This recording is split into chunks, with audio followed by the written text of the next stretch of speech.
How much is too much flexibility in relationship? At what point do you go from being a yoga mat, where flexibility and resilience is sexy, to becoming a doormat, where you're just getting walked all over? Today, we're talking about the difference between being kind and being a nice guy. Chap, yeah. I know we've had some convo around this before, but that whole nice guy pose, that people pleaser pose, where is it that guys are just not understanding when I'm trying to communicate to them that there is a difference between being kind and being a nice guy? I feel like there's always this dissonance where they're like, I am a nice guy. Like, I'm showing up in the world as a good person and I'm a nice guy. Yeah, that's fabulous, but that's not what I'm talking about. I'm talking about the part that plays this people pleaser who has no needs, is completely a selfless, and just decides that they're going to love the world unconditionally and serve others before they care about their own needs. That's just not human, and it's not honest. I think a lot of guys get lost thinking that that's the way that they're supposed to be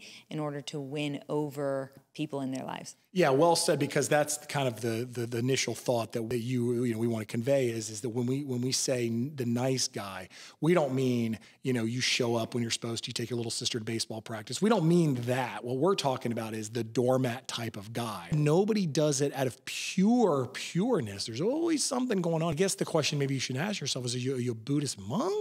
Because then that would make some sense, but I don't think you are. I hear a lot of people saying that they don't want credit for the things they do in life too. And I think that's all part of the same deal. A lot of times that person begins building resent because they give so much and they do so much for others, but they don't feel like they're getting the same thing back. And that's largely because they have this underlying belief that they're not allowed to have needs. And this personality type gets built, which, by the way, this is a part of my personality that I'm still working through and probably will be my whole life, that people pleaser mode, where I have this belief, or we have this belief that from a young age, we have to serve others, especially our, when we're young, it's our caregivers. And we have to do for them in order to make them feel like we're acceptable, and so that we can believe that we're not going to be abandoned, we're going to be wanted, we're going to be, protected by our tribe. And it's a really important reason that we start creating this personality type.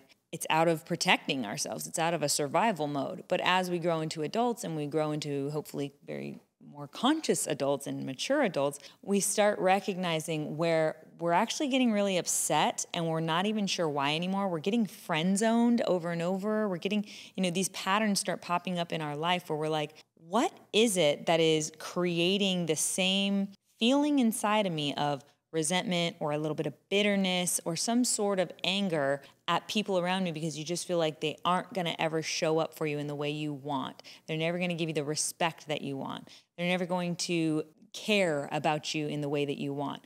These are all signs and symbols that, if you really sit with them, lead you back to where you've disowned that part of yourself that has any needs, which is a totally human, shame-free part of you that needs to be brought back online. And when we can do that, when we can realize that we do have needs, we have emotional needs that we need to first slow down and meet for ourselves, then we can go into relationships, friendships, work relationships, romantic relationships, and be able to articulate those needs and say, hey, I do have these things that I need met, or actually I am interested in having a relationship with you that's more than friendship. And we can become that confident, what I call consciously assertive person that we think we want, that we've been trying to show up as, but we've had this like insidious little devil on our shoulder that's been pulling us back and starving us for what we really want, what we really desire, and what needs we really need met. Yeah, and it's the results can be very practical. And you have, if you're this doormat nice guy,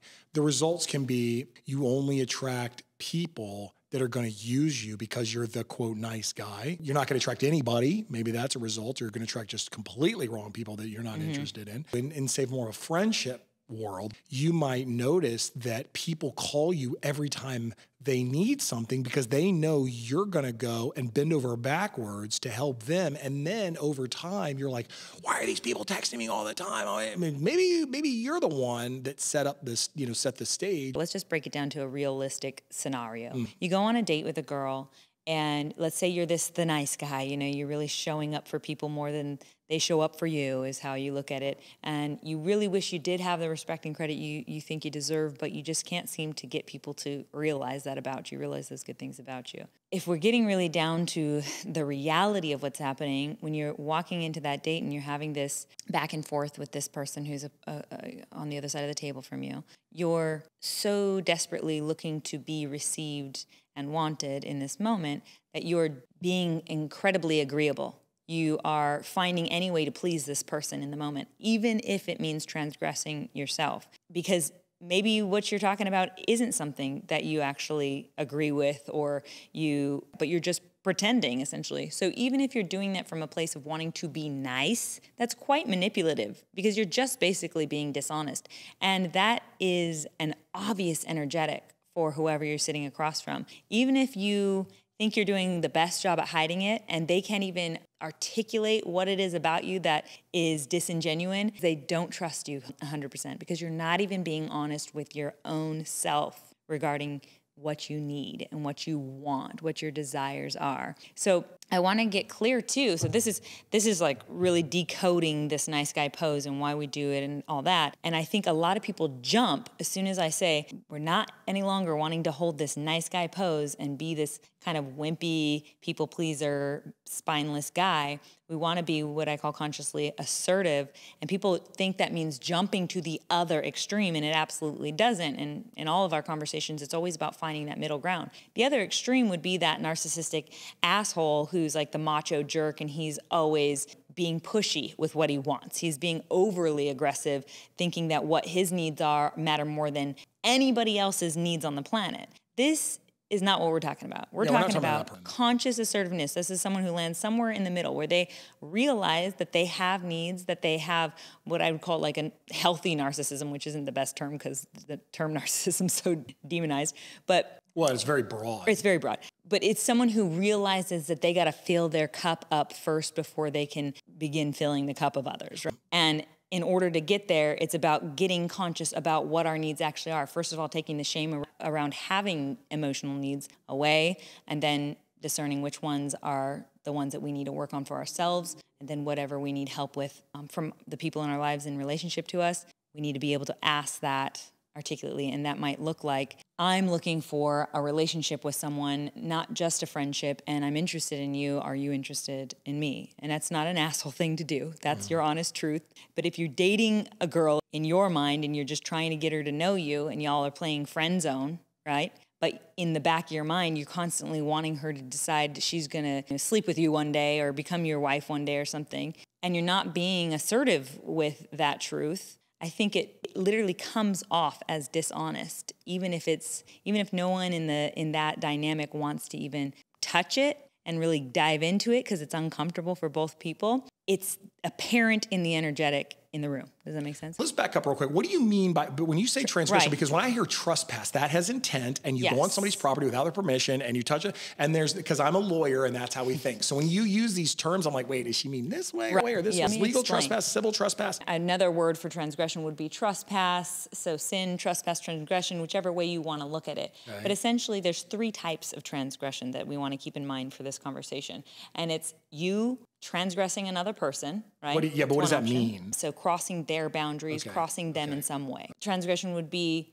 another person onto you, right? Crossing your boundary lines. And then the third would be you transgressing yourself, you crossing yourself some way. And it's really important that we start decoding where we're doing that. But the only way we can really start getting serious about that and clear about it is when we start taking stock of what we actually need. So that's what led us to this in this conversation. And then formulating actual boundaries around it. And boundaries is kind of one of those terms too, where it's hard to understand what the hell we're talking about when we're saying it in this philosophical sense, I guess. Yeah, because we come from different worlds here, and that's kind of the point. And this is why we designed it this way, is because I have a certain set of operating instructions, and so do you. And we have to figure out where these actually make sense and align, and then we deploy we're figuring out the language along with the viewers. So it's good that you're asking these questions because it is something that needs to be really understood, explained, and then hopefully transition into everybody's language little by little so that they can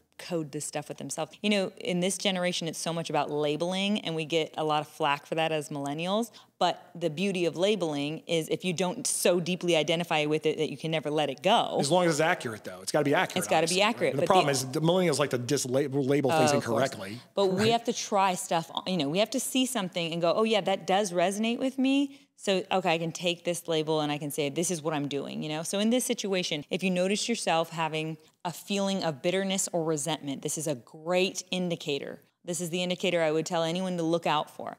Resentment or bitterness towards someone or something, that is an indicator that you are being transgressed. And that means either you're transgressing yourself by allowing it to happen, which is a thing that definitely happens most often. Otherwise known as screwing yourself. Screwing yourself. Yeah. People pleasing, which means, you know, going too far. Right. Yeah, people pleasing sounds innocent too, right? But we're saying it in the way that it becomes toxic because now you're hurting yourself and you're doing it in a weird, like, kind of manipulative way. Right. And I just want to, just as a derail real quick, we start these personality types. Again, I consider myself a person who steps into that people pleaser mode as a default as well. We do this because it was important to do that for our survival at some point. Well, it worked. Either is working or it has worked. Yes, it worked. So now it's about figuring this stuff out and filtering out what is no longer needed and no longer serving us. Yeah, but we're not saying, right, let me clarify this. We're not saying you shouldn't please other people and you should be a people pleaser. We're not really saying that, but what we're talking, I mean, maybe... You shouldn't transgress yourself in order to please other people. That's what we're saying. Basically don't screw yourself to make somebody else happy. Exactly. Right. Okay, so, and an example of this is where it's practical is you do that. And that can have an outcome that's short-term positive for you. But you might find yourself in a relationship and hopefully not a marriage where now you've got kids or you got to get a divorce and it's nasty and you're giving away all your money. If you effed yourself, buddy,